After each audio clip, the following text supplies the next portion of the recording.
Bueno, aquí está nuestro pan que hemos cocinado, que está esponjosito, súper esponjosito, esponjoso.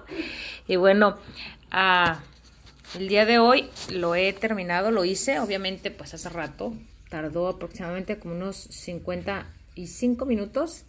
Y bueno, así se ve, súper delicioso. Ya lo probó mi hija. ¿Y qué tal te pareció, Daniela?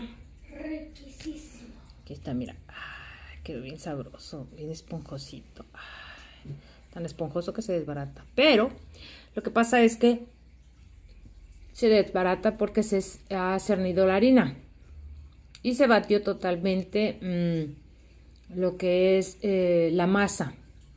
Pero, aparte que está calientito todavía, si se enfría, se va a poner más durito. Pero quedó muy rico, muy sabroso. Y los invito a ver el resultado o la receta y los ingredientes, el proceso de cómo hacer este pan.